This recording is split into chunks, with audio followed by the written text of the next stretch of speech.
제가 새벽 기도를 쓴 건 처음이죠.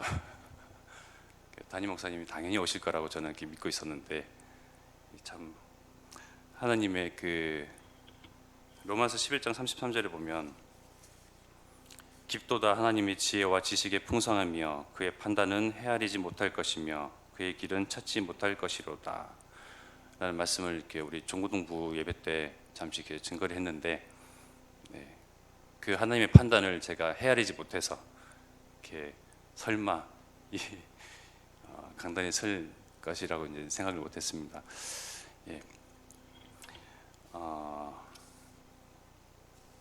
요즘에 코로나19 사태로 계속 예측하지 못하는, 예상하지 못하는 일들이 계속 벌어지죠.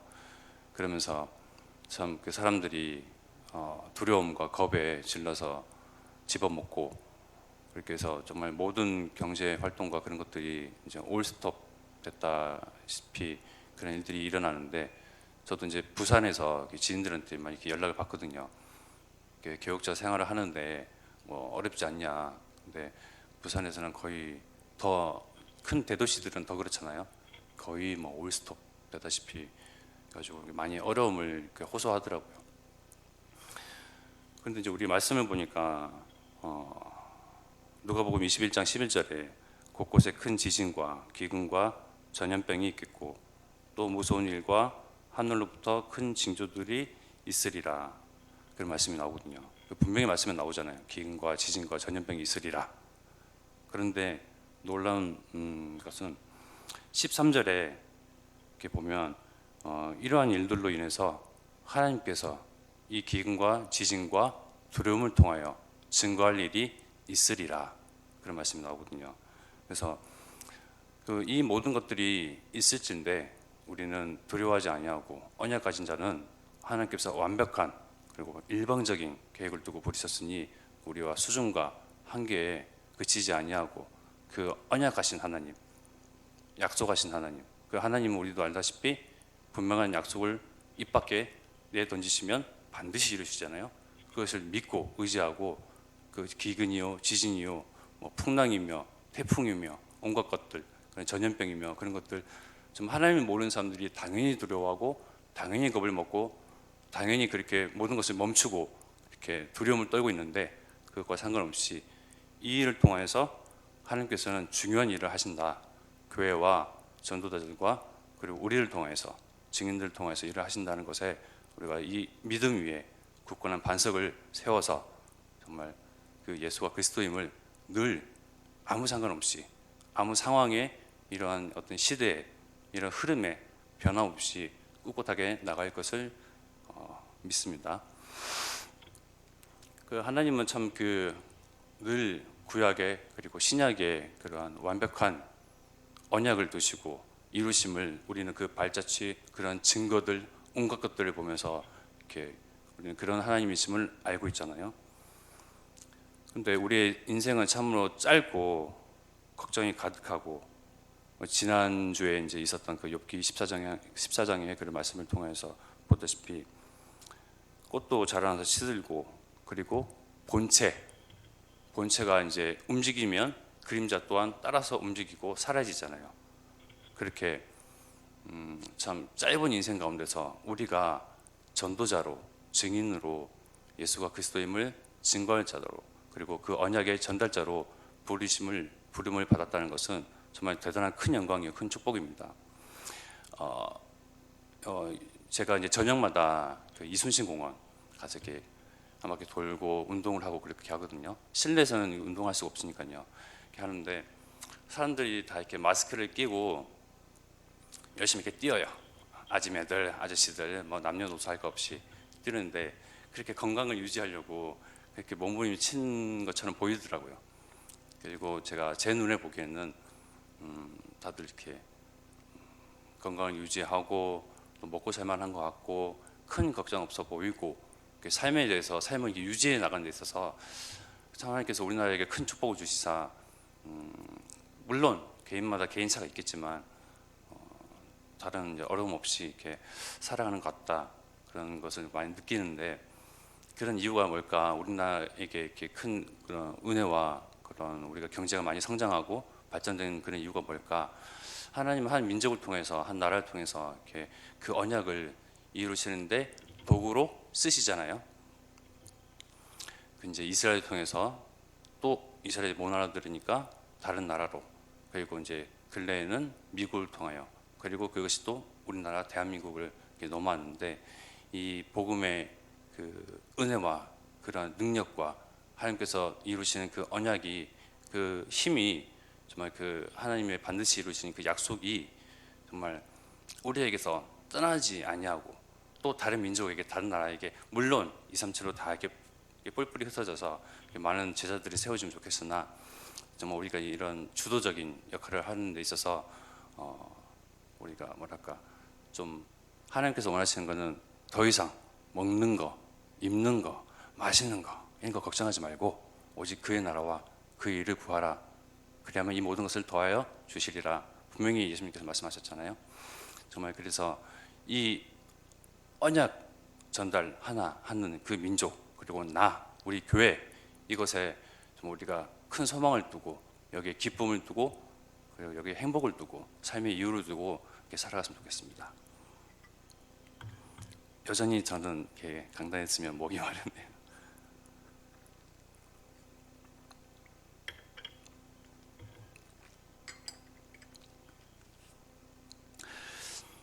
많은 사람들이 겁을 집어먹고 두려움 속에서, 공포 속에서 이제 살아가는데, 더 이상은 또 이제 예측하지 못하고 이 코로나 사태가 쭉 갈 것이다.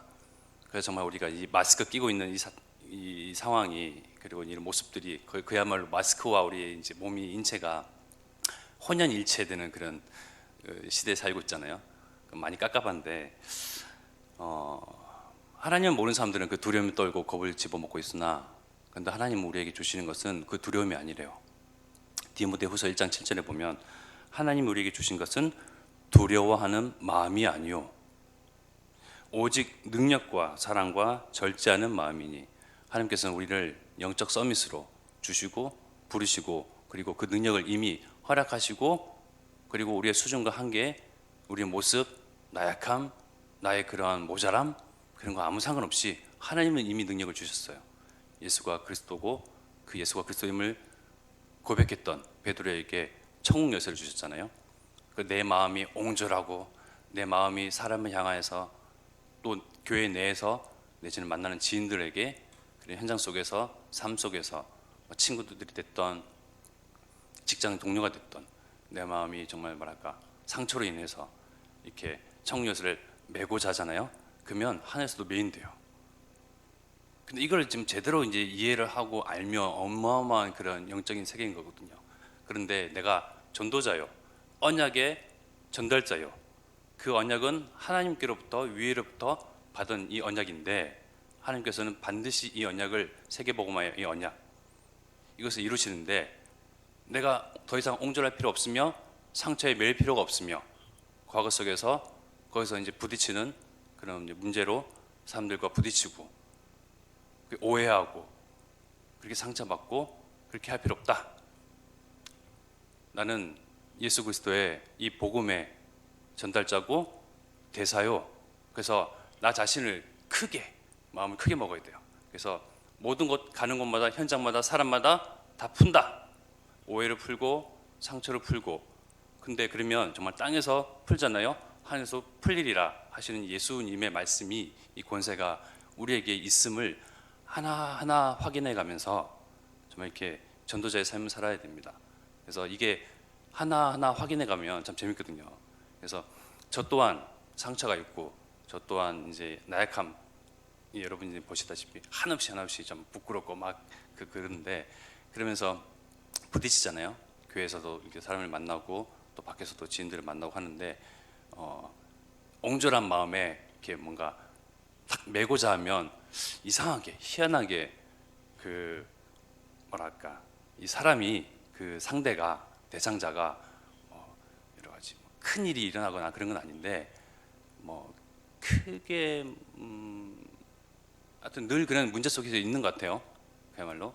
근데 내가 이렇게 그 사람을 놓고 기도를 하고, 나로부터 이제 상처를 풀고 오해를 풀고, 또 가서 이제 답을 전하고자 하고, 예수가 그리스도임을 증거하고자 하는 그 바탕 속에서 관계를 하고자 하면 이상하게 뭔가 그 상대 대상자가 뭐랄까 이 복음을 듣고자 찾고자 또 이렇게 다가온다거나 여러분들도 느끼시잖아요.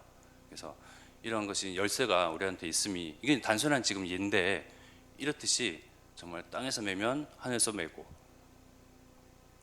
그리고 땅에서 풀면 하늘에서도 풀리라 하시는 이 열쇠, 천국 열쇠의 그런 권세가 어떤 것인지, 어떤 의미인지, 어떤 영적 세계인지 정말 이걸 하나하나 우리가 누려가면서 알아가면서 이 맛을 캐내가면서 이렇게 정말 신명나는 신앙생활을 할 수 있을 거라고 저는 믿습니다. 이 시대에 정말 하나님께서는 뭐랄까 뭐 테스트 하시는 건 아닌데 정확한 언약을 이미 주셨고 권세와 권능을 이미 허락하셨는데 누가 그 하나님의 언약 전달자요. 그리고 정말 교회가 다 싸잡아서 욕을 먹는 시대 그리고 주의 종들이 목사님들이 그 교회 다니는 사람들이 다 싸잡아서 그걸 보신 자들에게 그 세상 사람들에게 그 많은 비난과 핍박을 받는 이 시대에 누가 이 교회를 지킬 것이며 누가 그 주의 종을 지키는 식주인의 역할을 할 자가 누구겠느냐 하고 하나님께서 물으시는 것 같아요. 그래서 대단한 무엇은 어떤 헌신과 그런 것을 요구하시는 것 같지는 않고 정말 나는 이 교회를 지키겠으며 나만큼은 전도자를 정말 식주인 역할을 하고 그로부터 정말 내가 살아야 할 이유, 목적, 목표, 방향 모든 것이 설정되어 있다. 이 복음 하나 때문에 복음 전하는 이 복음의 그리고 어떤 증인으로서 언약의 전달자로서 하나님과 방향에 그 교회 방향에 발맞춰서 주의 종에 발맞춰서 그래서 그리하면 하나님께서 어떠한 증거를 주시리라 믿고 그 증거 하나하나 다 캐내고 다 발견해 가면서 그래서 증거를 가져야만 증인이 되는 거잖아요. 보지 못하고 듣지 못하고 알지 못하고 체험하지 못했는데 어떻게 증인이 되겠습니까? 근데 하나님께서 우리를 증인으로 부르셨거든요. 예수 그리스도의 증인, 복음의 증인. 그래서 이게 삶 속에서 정말 긴밀하게, 세밀하게 이제 이렇게 하나님께서 어떤 증거들을 주시는지 정말 예민하게 이렇게 이제 촉각을 세워서 영적으로 영적 감각을 세워가지고 하나님께서 이런 증거들을 주시는구나. 이러한 일들로 인해서 내가 증인으로 세워지는구나. 이런 것에 우리가 확신을 가져야 되겠습니다. 그 이제 욥기서 15장의 이제 말씀에서 보면 이번에 이제 또 이제 친구가 또 이렇게 바른 말을 하잖아요. 맞는 말을 하잖아요. 근데 불신자들 또한 우리한테 그럽니다. 바른 말, 맞는 말 해요. 교회 다니는 것들이, 교회 다니는 사람이 어찌 그럴 수 있냐. 그렇죠. 참 신기합니다. 불신자들도 그런 맞는 말을 해요. 그래서 우리가 그런 맞는 말에 맞는 그런 어떤 율법에 의해서 내가 그래 공손해야지, 착해야지, 선해야 돼. 나를 통해서 이제 모든 불신자들이 나를 보고 있어 하는 게 아니고 그렇게 되면 어렵습니다. 복음이 내 안에, 빛이 내 안에, 나는 소금 역할을 하는 사람이요, 나는 언약의 전달자임을 정말 확신하면서 그런 증거들을 가지고 있으면 정말 이렇게 나로부터 사람들이 답을 찾고자 다가오고 뭔가 이제 평안해 보이고 뭔가 이제 화목한 가정처럼 보이고 사실이니까요. 그 영적 사실들의 그런 헤매는 사람들이 그런 불신자들이 어려움을 호소하는 사람들이 정말 빛으로 또 소금을 얻고자 이렇게 서서히 다가오는 것을 우리가 이제 세밀하게 세심하게 이렇게 느끼면서 발견하면서 보면서 정말 그렇게 뭐랄까 정말 재미있는 신명나는 정말 증거가 거리가 넘치는 그러한 신앙생활이 이어나갔으면 좋겠습니다. 우리가 이 시간 기도하겠습니다. 정말 복음이 희미해지고 사라지고 그런 시대 속에서 근데 복음이 약화되는 것 같잖아요. 하나님은 결코 손해를 보시지 아니하시잖아요. 근데 응답하시지 아니하시는 것 같고 무응답인 것 같고 그야말로 가만히 계신 것 같으나 하나님은 뒷걸음치는 법이 없습니다. 하나님께서는 반드시 그것을 언약을 성취하시기 위해서 계속 전진하시고 계속 나아가시기 때문에 우리가 눈에 보이는 당장에는 별일은 안 일어나는 것 같고 조용한 것 같고 잠잠하시는 그런 하나님 같으나 그 하나님의 그 일이 크고 비밀한 일이 그 하나님의 판단은 헤아릴 수가 없고 그 길은 찾을 수가 없는데 그 속에서 우리가 정말 그 하나님 의지하고 복음을 의지하고 복음이 무엇인지 하나하나 깨달아가면서 발견해가면서 말씀 속에서 예배 속에서 기도 속에서 하나님이 알려주시는 그런 지혜와 지식들로 그 풍성함으로 깊도다 이 복음의 풍성함, 이 복음의 이 하나님의 지혜와 지식의 그러한 기쁨이여 하면서 이렇게 과요와 같이 이렇게 늘 고백하며 발견해 나가는 그러한 우리의 신앙생활이 됐으면 좋겠습니다. 우리 합심해서 기도드리겠습니다. 하나님 아버지, 정말 이 시대에